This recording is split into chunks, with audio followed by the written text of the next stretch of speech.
All right, so this is how your brand story can attract your audience and monetize your mission. So excited.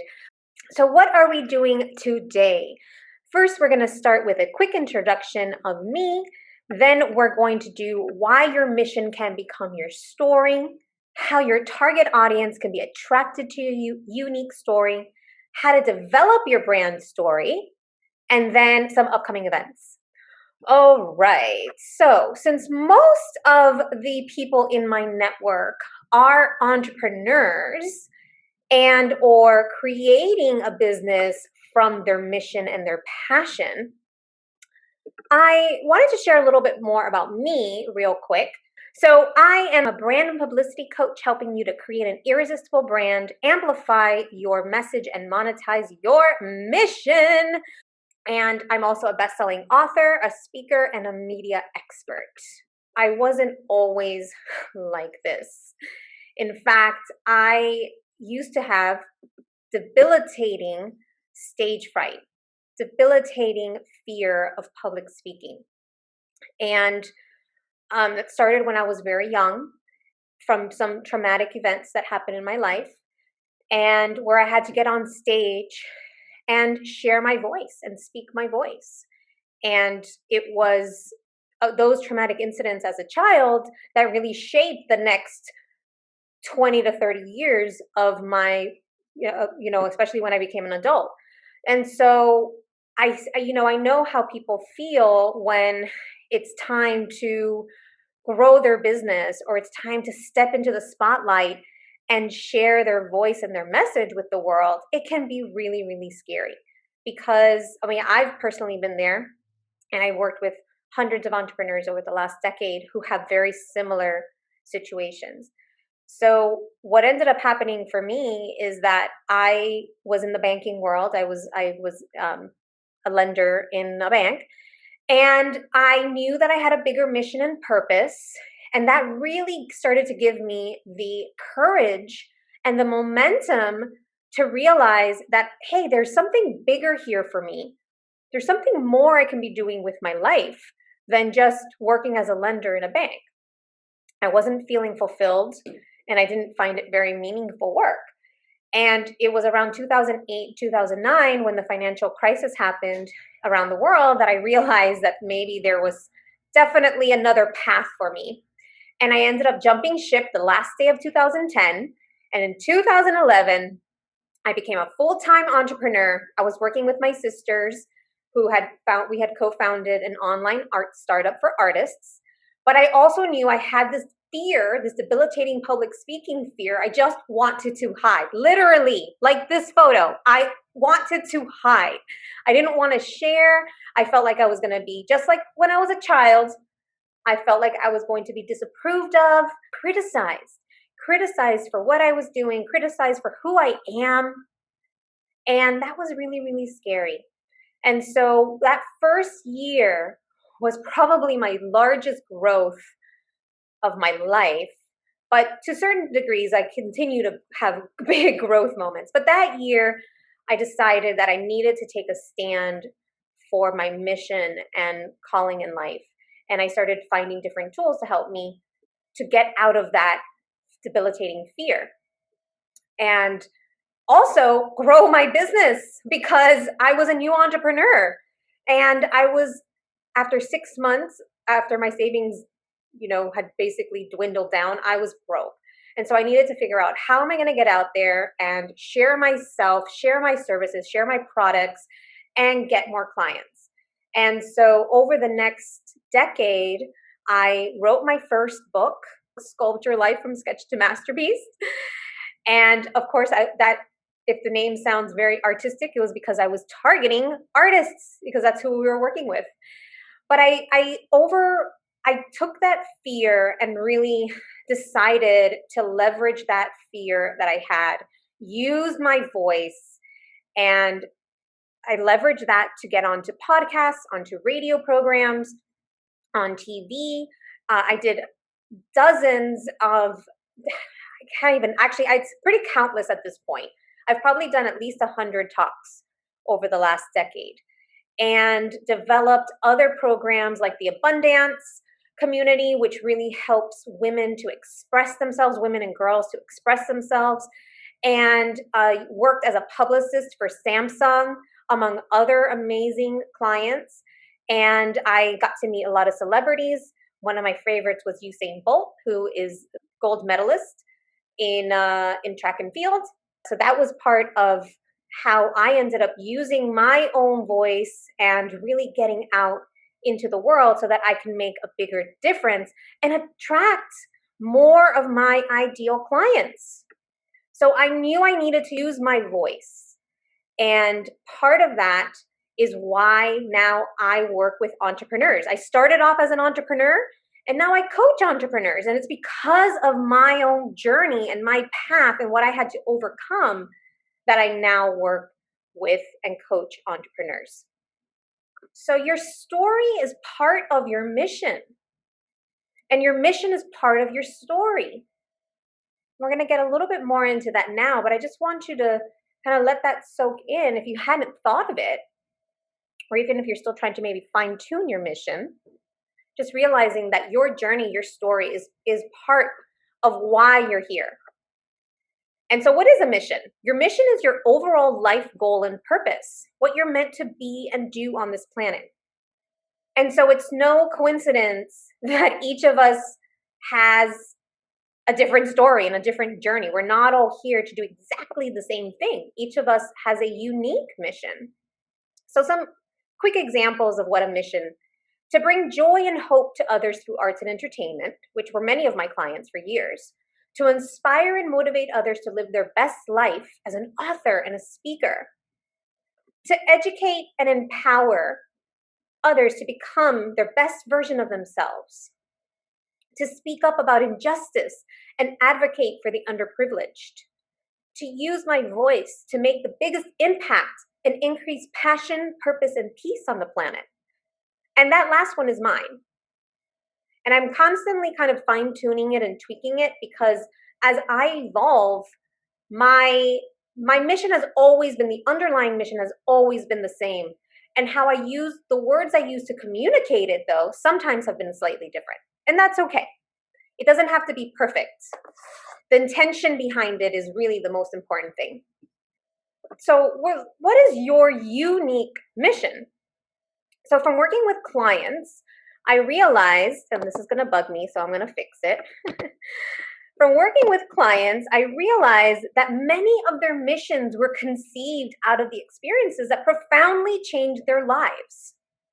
And by the way, the same for me. I realized that my mission was part of my experience, part of my journey. So some of those things are accidents, like car accidents, was a big one. Accidents of car and bike accidents and other horrific accidents. Sickness or near-death experience, the sickness or death of a loved one, financial hardship or bankruptcy, loss or transition of a job, failures or losses, traumas, abusive relationships, and other challenging experiences. And I know it might sound kind of harsh or extreme to think about our mission and calling in life being based on something that's so terrible. But when you look back and look at your life, a lot of times not a lot of times, if you really look at it from a place of neutrality, at the very least a place of neutrality, you can see that those experiences shaped you, that those experiences got you where you are today. They made you stronger. You maybe even acquired some skills from those experiences.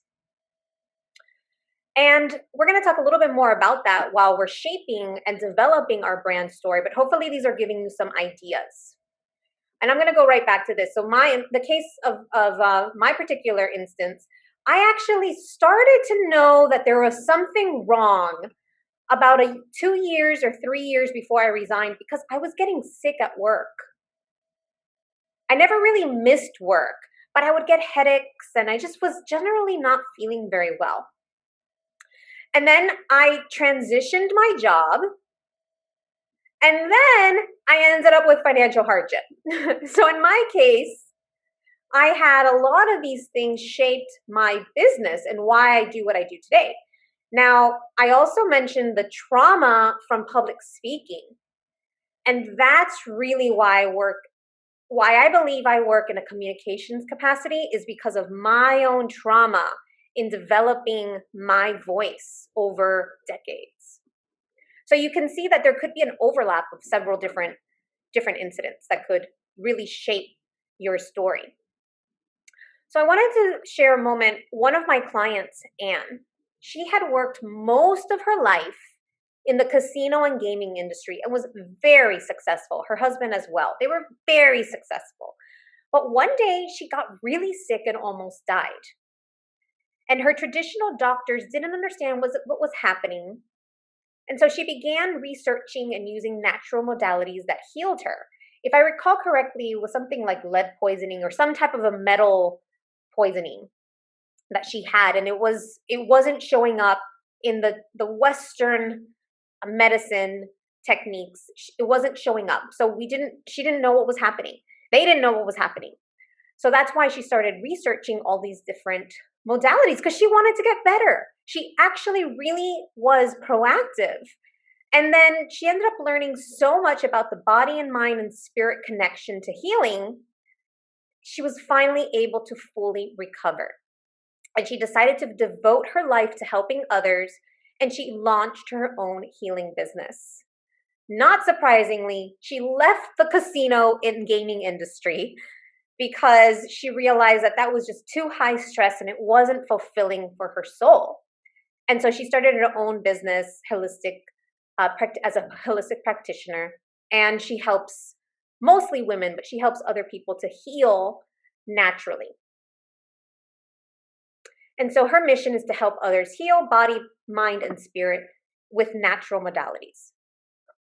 So your unique story contains nuggets of greatness that often stem from the negative parts of your life. And like we talked about a bit ago, it can sometimes seem a bit extreme, but yes, your biggest pains, hardships, obstacles, or challenges that you've endured can be part of your mission. And certainly can be part of your brand if used effectively. So your problems can be opportunities. And have you ever heard the phrase, your mess is your message? A lot of people in the marketing industry use these terms. Your mess is your message. And it's often a clue to who you will serve, your target audience.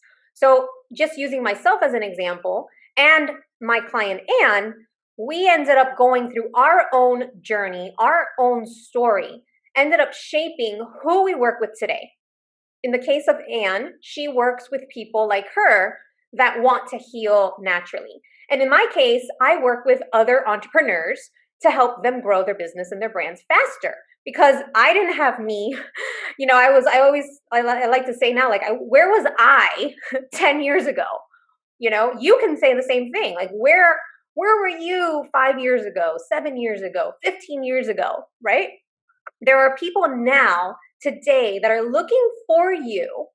Your ideal clients are looking for you because you can serve them in a unique way, and your story can help them to feel connected to you and know really give that knowingness that you went through it and you can help them now. And so because I'm so enshrined in branding, I can't help it. I love to make sure that that you stand out, that you're unique, remembering that your story is unique to you. And that alone, just your story alone, because it's unique to you, is a way to differentiate yourself. You probably gained unique skills and talents that fall within your zone of genius from your experiences. So in my case, I had to flex my muscle of of working through a lot of my trauma and anxiety so that I can share my message. I really had to work at it. This was a muscle I had to work at. It didn't just happen poof. And interestingly, because I'm so personable, a lot of people think that I was just, and I didn't mention this earlier, I used to be a performer. I used to sing and dance and do musical theater since I was a very young girl. So I have stage presence.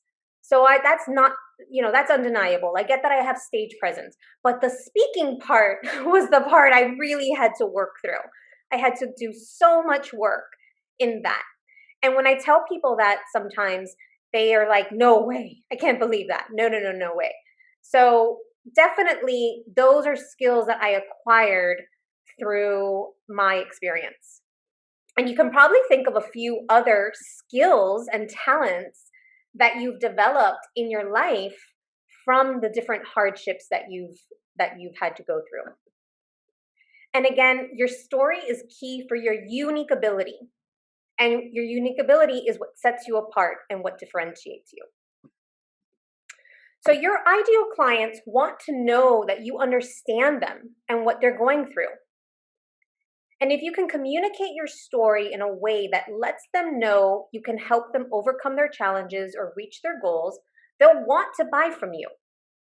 Doesn't mean they're going to buy from you, but knowing that you've gone through something similar to what they're going through and that you've come out on the other side, or even that you're just a step ahead of them, that is enough for somebody to say, hey, they can help me. And as I just said, just a slight distinction, because a lot of times we think that we have to have it all figured out and we have to be way ahead. Like we've got to be billionaires before we can help people. That's not the case. Even if you're just 1 or 2 steps ahead of where your ideal client is, that's enough for them to pay you for a product or a service or whatever it is. Now, I'm using mostly service-based industries. This works really well. With product-based industries, there are definitely ways that you can use your story to attract your ideal clients. Sometimes it's just being creative and coming up with something that, knowing who your ideal client though is really helpful. And so I'd love to know in the chat if you can type in who your ideal client is, who your target audience is. Something simple like mom entrepreneurs, or artists, or whatever it is. Type in something very short, who your niche is, who your target audience is in the chat. So by vulnerably sharing your story, you allow them to connect with you on a more personal level, which can create loyal clients and raving fans. And I name those two things differently because I think clients are people who buy from you. The clients are the ones that there's an exchange. Raving fans can be your clients that pay for your services and products, but sometimes it's just people that really resonate with your message on social media or in talks or wherever they're seeing you. And they may even be pre-clients. They might not be clients yet. But certainly, I mean, think about who you follow. If you follow people on social media, there's definitely people that you follow, that you've been following, or that you've heard of, or that you love to watch their programs or their talks or their videos or their posts. And you might have been following them for 5 years or 10 years or more, and you haven't really purchased anything from them, but you're their fans. So all of these, wherever they are, there's definitely value there because they're supporting you and you're supporting them. So it's definitely, even if they haven't purchased from you yet, part of our mission as mission-driven entrepreneurs is we want to support and we want to help as many people as possible, right? Like I do a lot of free content, and I'm on Clubhouse right now, and I'm doing rooms. I give away free advice and content. I provide value. So even if they're not clients yet, it helps to be able to have those raving fans because they could become your loyal clients in the future. All right. So I like to use this little model so that we can kind of find our sweet spot for your mission, for your story. And I use this graph with some different, sometimes I kind of change the words up a little bit, but the idea is that you have your mission, how you serve the world. You have your target audience, who your ideal clients are, your unique ability, how you are most unique and different and show up in the world, and your product or your service. And so this little area here that's right in the middle, the combination, the merger of all of those, is your ideal brand story. And all of this could slightly shift, but more than likely, the two that are going to shift are going to be your target audience and your product and service. Why? Because you can have perhaps more than one target audience. For example, I work mostly with women entrepreneurs, typically around 30 to 50 years old. However, I often have men clients. I also started noticing that I was attracting people who were a little bit older, like in their 60s and 70s and even above, that were either retired or were in the process of retiring, that wanted to leave a legacy. And so there's like kind of an interesting little sub niche or sub niche there of people that wanted to that wanted my help. And so that was really cool, but I had to kind of be out there and put my work out there to start to see who I was attracting, right? And then your product and service, this is what's going to be kind of interesting. Today we're going to focus on one story, but I'm going to just plant the seed that you can adapt your story according to what your product and service and according to your audience. And so I'll just say, this is your ideal clients. However, your audience one day could be a room full of people that work in an industry that is not your ideal clients, but you'd want to adapt your story accordingly. As an example, I don't usually work with accountants. However, if I were asked to speak in a room full of accountants, I will adapt my story to find the pieces that overlap with their story, with their journey and where they are. I will probably focus on why I studied finance and why I got into business and things like that, right? Because that's probably a similar story to theirs, a way to connect and emotionally engage with them. So again, this is our ideal story is going to have this little overlap, and also having the flexibility to adapt and change the story according to your audience. So what we're going to do next, I want you to start writing your story, and then I'm going to have some prompts here. I have 2 slides of questions, but this is the part that's going to take a little bit longer. So I'm going to give us about 7 minutes.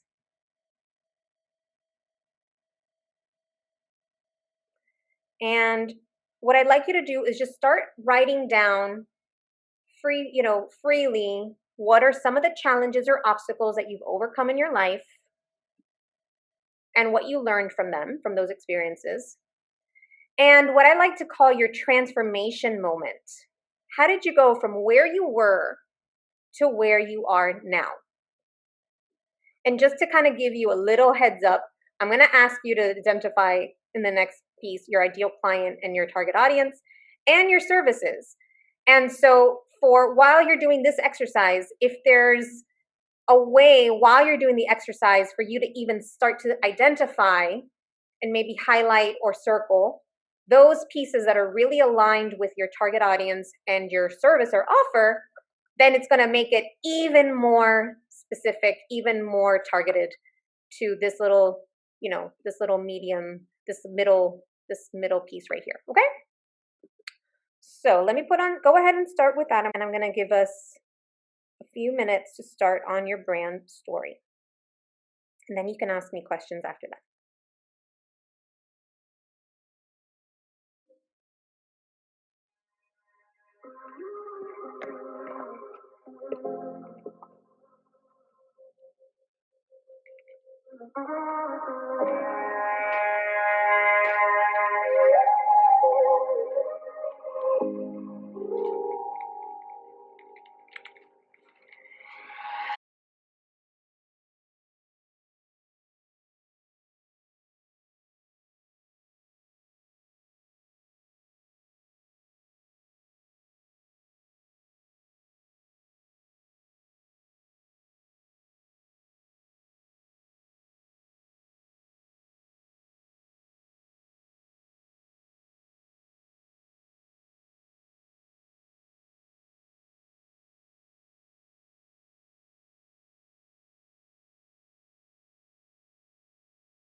Okay, so now begin to take what you've already started writing, and as I alluded to earlier, write down who is your target audience, your ideal client, and the product or service that you offer, and how can we overlap those pieces.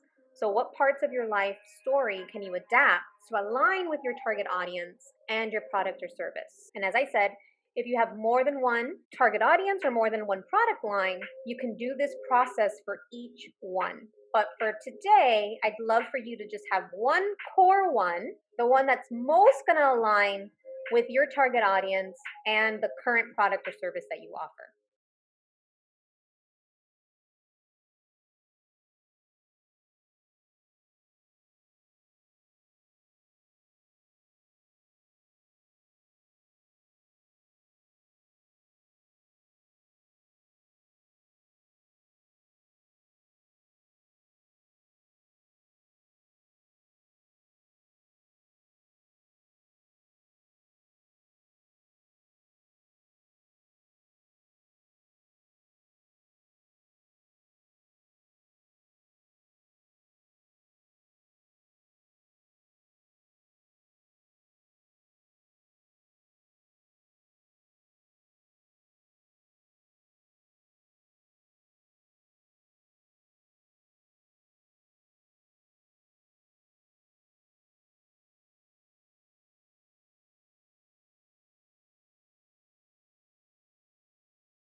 Alrighty.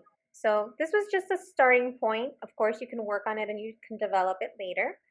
One thing that I actually recommend is to start to have a working document, either on Google document or a Word document that you can have as like your base story written out, and then you can adapt it as you, let's say if you're going to have a talk, if you're going to give a talk to another industry or specific industry, you can adapt that initial story to add pieces that would really resonate with whoever the target audience is in that case. Alrighty, so I love, Erin, that you mentioned your aha moment. I would love for you to, if were there any aha moments that came up for you during this process? Was it easy? Was it difficult? Was it challenging? Was it in flow? I'd love to hear how the experience was for you. You could type that in the chat.